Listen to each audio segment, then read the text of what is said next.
HEROBRINE casts a long and terrifying shadow over Minecraft's history. His impact so undeniable that every player has heard his name. But what drives this powerful and dark creature, and how did he gain his abilities? Discover the tragic tale as we reveal the untold story of HEROBRINE. A full moon rose high overhead as three figures suddenly appeared in a plane. Steve, Alex, and Brian were startled, struggling to remember where they'd just come from, but they had no time to process their transportation to this strange world.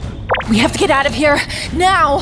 The monsters that populated the field turned to them with delight, lurching toward their new prey. The trio broke into a run, fleeing from the hands and teeth that would see them dead. Terrified of these creatures they'd never encountered before, unfamiliar with the terrain, they soon found themselves in a dense forest, struggling to part the branches. Zombies growled close behind them, and Steve turned as a spider leapt into his face. He punched back out of instinct, his fists flying at any creature that drew too close to him and his friends. Alex and Brian were less courageous, only cowering in terror as the monsters bore down on them. I can't hold them off alone. If you guys can't help, we have to run! How? This forest is too thick to walk through! Brian wordlessly scrambled up through the branches of the nearest tree, attempting to gain some high ground and flee from the horde. His companions soon followed, and together they leapt from treetop to treetop until their bodies could carry them no further. Each of them were still disoriented from their sudden appearance in this world, and they carried severe wounds. Their pursuers grew closer, having climbed to the treetops to follow their prey. Steve, Alex, and Brian huddled together, hurriedly whispering words commemorating their friendship as they accepted their fate. Suddenly, the sun broke out over the horizon, and the monsters that were now within arm's reach halted their pursuit. The group watched in confusion as the zombies caught fire, dying on the treetops or attempting to scramble into the shade below. The spiders' eyes grew glassy, forgetting the bloodlust they'd felt in the darkness of night. Relief flooded their veins as each member of the group watched the sunrise, grateful to still be alive. This world seems dangerous. We don't belong here, do we? They wondered how they were brought here, still unsure of where they'd been before. After a moment of silence, they cautiously rose to their feet and continued their trek over the treetops in search of answers. Three stomachs growled in unison as the group slowly made their way through a jungle. Their searches for fruit in the trees had only provided inedible cocoa pods, and they had no knowledge of how to craft them into something that would sustain them. When they came across a herd of cows, Steve and Alex exchanged a look of dread. Brian, however, eagerly fell upon the nearest cow, ignoring its cries of pain as he butchered it with his bare hands. He hungrily devoured the raw meat it dropped. Oh, God. At least cook it first, Brian.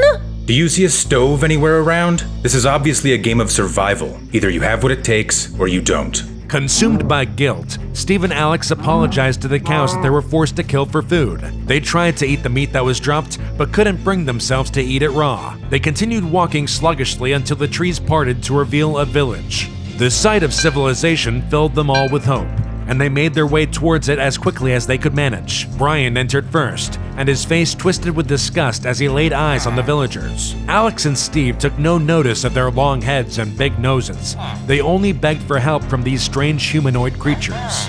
The villagers took pity on the newcomers, sensing that they were different from the other humans that had evolved in their world. After feeding their guests, the villagers agreed to answer any questions the group had for them. Long into the night, they discussed the history of this world, how villagers and humans had evolved, how their ancestors crossed their arms in a vow of pacifism, and how each of the monsters that plagued the world came to exist. The trio listened closely until it was nearly dawn. Steve and Alex were too enthralled to feel tired, but Brian was unimpressed and lumbered off to bed. You mentioned that the native humans can craft and build. Can you teach us? Most villagers at the time had a rudimentary understanding of crafting and building, and despite being unable to do it themselves, their pacifist ways did not forbid them from teaching it to others. With the guidance of the villagers, Steve and Alex discovered that they could harvest materials from the world and craft them into a seemingly endless list of tools and blocks. Their sense of wonder grew more each day, and the villagers assured them that the humans could teach them even more. Brian couldn't understand his friend's fondness for these ugly humanoids and their inconsequential knowledge of this world. All he could think about was leaving the village and finding a way back to where they belonged. But Steve and Alex had lost interest in their former lives. If we can't even remember our old lives, then we probably weren't very attached to them. Why not start something new here? Aren't you fascinated with this world, Brian? He was not, and he only grew increasingly disenchanted with it as his friends felt more at home. Steve and Alex quickly mastered everything the villagers were able to teach them, and began putting their new skills to use to improve the village. Using hoes, they turned soil over in the gardens, increasing the amount of crops that the farmers were able to plant. They protected the village from zombies each night, quickly learning how to use their new swords. All the while, Brian stood on the sidelines. He knew that if they remained here too long, they'd lose all interest in returning to where they belonged. His jealousy brewed, souring his feelings about his friends, the attention they were gaining, and the world they'd found themselves in. Word swiftly spread from villager to villager of the good deeds that Steve and Alex were performing. It wasn't long till they were unanimously recognized as heroes of the village. Steve and Alex were showered with praise from their new friends, giving them great pride in the deeds they accomplished. Not everyone was overjoyed though. Brian watched Steve and Alex's antics with disdain. They were losing sight of their goal to get back home as each day passed. What's so good about the praise of those disgusting things anyways? This is all just a pointless distraction.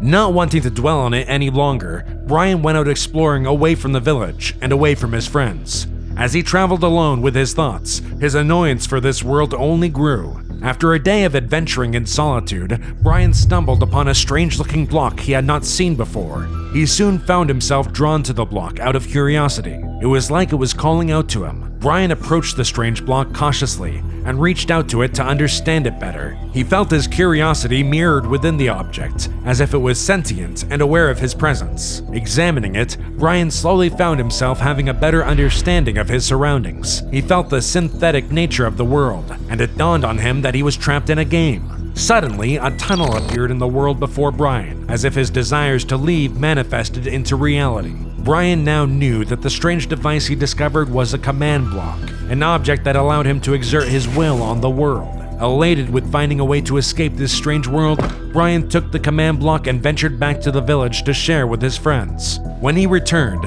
Steve and Alex were hard at work building a wall around the villagers to protect them from the monsters that spawn at night. Convincing his friends to take a brief respite to listen to what he has to say, Brian's gleeful presentation fell on deaf ears. Steve and Alex were uninterested in its capabilities and unconcerned about leaving this world. But don't you see? With this, we might be able to find a way to leave this place. Brian, I know you're not a fan of the villagers, but try to have some fun, okay? Yeah, we just got here, and there's so many fun things to see and do. We can look into leaving later. For now, I have to finish this wall before it gets dark. Brian was at a loss at how quickly they dismissed his discovery. He argued with his friends about the pointlessness of helping the villagers, but was reprimanded for being heartless, as they put it. Besides, why would they want to return to a place they could barely remember anyways? Feeling hurt, Brian once again left Steve and Alex as they continued building their wall. Angry from the argument, Brian left the safety of the village as night was beginning to blanket the sky. Brian was unafraid though. With the command block, monsters no longer scared him. In fact, they no longer bothered him whatsoever. Alone in the darkness, Brian made a decision. He came to the conclusion that his friends needed saving from this beguiling world they found themselves in, and the command block would be the way he accomplished it. I'll show them what this place truly is. They'll be begging to leave before long. Feeling accomplished after aiding their first village, Steve and Alex began a journey across the world, performing similar services for each village they passed through. The residents were grateful for the assistance, as no other humans had come to their aid before. This struck a chord with the two new builders, and they set out to find some of the humans native to this world. After following a villager's directions, they arrived at an impressive town that looked significantly newer than the villages that they'd previously seen. The town's residents were less pleased to see the strangers approach, and began charging towards Steve and Alex, with weapons drawn. The duo defended themselves from the oncoming humans, trying to explain that they meant no harm. The battle ended quickly when the leader of the town called a halt to their onslaught. My apologies, travelers. We haven't had visitors in some time. The leader explained that among the dozens of human communities that populated the world, most tended to be violent. In order to survive, they had to develop defenses. He led them to the town's center, the crowd following them out of curiosity. They discovered that they shared a thirst for adventure and a love for their world, and the pair were quickly accepted into the community. Its members taught them everything they knew, from fishing to building with redstone. Over time, they grew a reputation as valiant fighters and innovative builders. After discovering that the community was interested in helping nearby villagers, Steve and Alex founded the Builder Clan, which would later become known as the Ancient Builders. The first members of this organization established its goal to explore the world, maintain its ancient structures, and protect villagers from the creatures that threaten them. Steve and Alex continued exploring together as part of the Builders, and soon they began to notice a disturbing trend among the villages that they visited. Villagers were found trapped in cages of iron bars, glass, even bedrock. How is this possible? Isn't this stuff unbreakable? Alex, you know there's only one person who could have done this. Steve correctly guessed that Brian had used the command block to torment the villagers that he'd grown jealous of. He'd watched his friend's fondness for these beings grow, making them a central part of their lives while they left him behind. Brian no longer saw them as real beings, knowing that they were fabricated as a part of the game he was imprisoned in. He acted out, exercising his power to trap them within unbreakable bedrock walls. Steve looked around warily and saw Brian hovering just above the tree line nearby, confirming his fears. From a distance, Brian looked at the two heroes, silently swearing to break them out of this world.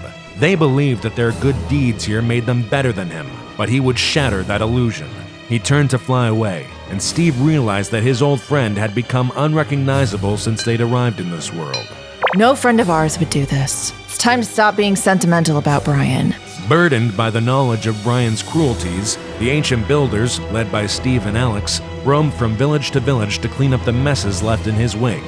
They would free the poor, tormented villagers from the various predicaments they were subjected to, always arriving after Brian had vanished. Oh, thank you, heroes! I've been stuck in there for days! Angered by what they found, some of the builders wanted to confront Brian. Others, including Steve and Alex, were hesitant to face him directly with the powers he now possessed. Brian watched and waited from afar. Staring, his eyes were unblinking, unnatural. One day, when Steve and Alex were taking a break away from the rest of the builders, Brian made his move. Suddenly appearing before them, they could do nothing as they were teleported away to Brian's woodland mansion. What? Where are we? Where did you take us? Do you like it? I built it myself. Brian led them through room after room of poorly made furniture replicas, his best approximation of items he didn't know how to craft. Now that he had them alone, Brian once again tried to talk some sense into his friends. He had to convince them that the world they loved so much was not real. It was merely an illusion, a game that they were trapped in. He tried to show them how he saw the game, but they dismissed him as crazy, a conspiracy theorist. It was evident that they had forgotten all about their lives before they had entered this game world. Unbothered by their protests, he teleported them once again, this time into a prison deep within the mansion itself. You can't do this! Let us out of here! You may not see it yet, but soon I will be the hero. Hero Brian.